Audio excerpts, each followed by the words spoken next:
I'm about to get real vulnerable right now and let y'all all in my business. But between me and you, it's only because I want you to know what not to do. Looking back at myself in my 20s, I was always looking at everyone else feeling like they were getting to live their dreams, and I was just stuck. When I entered my 30s, I made the decision to say, Elise, time is up. Ain't no more of that. So here's how I'm stopping that mess by just changing one thing.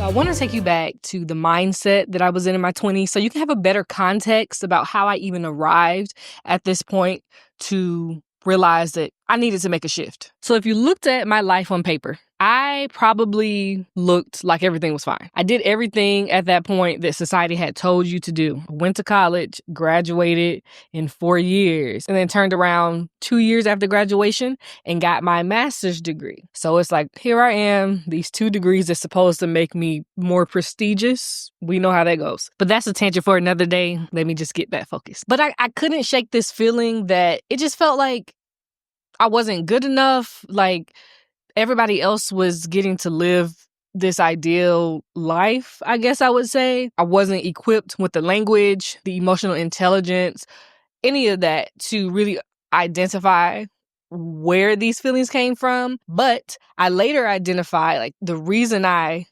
felt those ways about myself is because I did lack self-confidence. I had done all these things in my 20s when I was in undergrad, from being on my university's dance team, which was a huge deal. I pledged a sorority. We did a lot of community service. Like there was just a lot of things that I was doing, which if it were all about external things, I should have been okay. I should have been content, all that. Those of us who are more self-aware understand that it's not about anything external. It was when I was about 25, 26 that I started to realize that some was off. Like, what's wrong with you, girl? What's going on? There are so many positive things going well in your life, but you still just got this feeling that you can't shake. I realized some things had to shift, and I want to highlight 3 things that really stood out to me at that time. First one is that I realized I didn't dream anymore. I had got sucked into the everyday, like, mundane, this is what you're supposed to be doing way of living. And when I identified that I actually didn't dream anymore, as in like, what can my life look like? What do I want my life to look like? If I could have anything I wanted out of this life, what would that look like? And if you asked me back then, I literally couldn't give you an answer.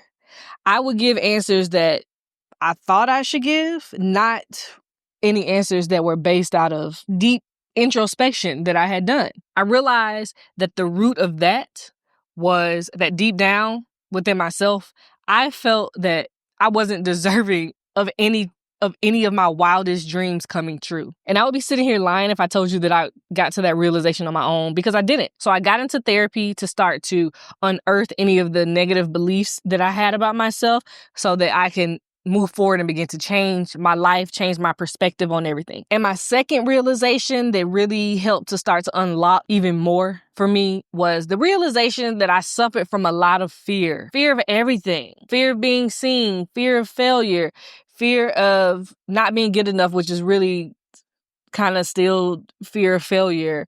Fear of, oh my gosh, what if I do this wrong? Am I going to be doomed forever? These extreme thoughts. And I want you to know that these were not things that were on the forefront of my mind every day. So when anything uncomfortable happened or whatever, like it was, my thought would immediately go there, and I did not even realize it at the time. Hey y'all, jumping in here to remind you to click the like button if you can relate to this story in some way. All right, back to it.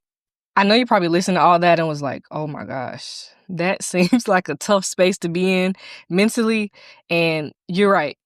It was tough as hell, okay? And exhausting. So when I turned 30, I was like, this is a new decade. I gotta do something else. I can't keep living my life like this. That's why in my 30s, I'm saying F fear, okay? And I'm doing it anyway. Over the years, I realized that fear is a normal emotion, and it's so interesting to me how, be it the way you are raised, society's influences, whatever it is, that fear is one of those emotions that we often rush to get rid of, or it's like, oh, I'm scared, so I shouldn't do it. And that's not true. I am learning in real time how to work with that fear, push through it, and do the stuff I want to do anyway. Do it scared. I will say, a caveat here. I'm not out here about to be doing something that I would consider foolish, okay? I got some sense about myself, but things that make me fearful, such as getting on YouTube, opening myself up to be judged, opening myself up for people to get to know me, to understand my story and have that inspire you, that is scary to me. But I'm doing that ish anyway. So that is where I am in my 30s. I'm like, fear, all right, you here, but you're not going to ruin my life anymore. I truly believe that in order to really live life to its fullest, you hear that all the time.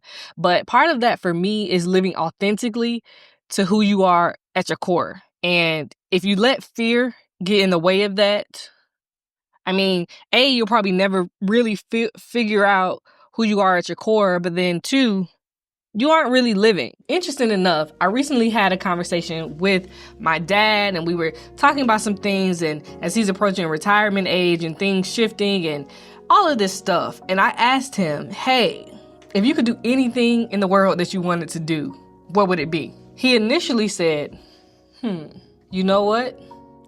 I don't even know. Now, mind you, this is a man who's been working, my gosh, at least over 40 years at this point. And then as he continued to say, you know what? Oh, he thought about it for a little bit. He said, oh, I've always wanted to do X, Y, Z. And I said, okay, why don't you do it? And he said, and this was really the kicker for me. He said, well, I already have my plan for how I need to do things and how I'm funding my retirement and da-da-da-da. I don't have time to be going that way based on a dream. And I was like, damn, that's deep. I got off that call and I was like, dang, I gotta put this in this video where I'm talking about just going for it regardless of the fear. Hearing my dad actually say that to me in response to my question was like, dang, man. And I was like, I really don't want to be like that. I don't want to be working at something for 40 plus years.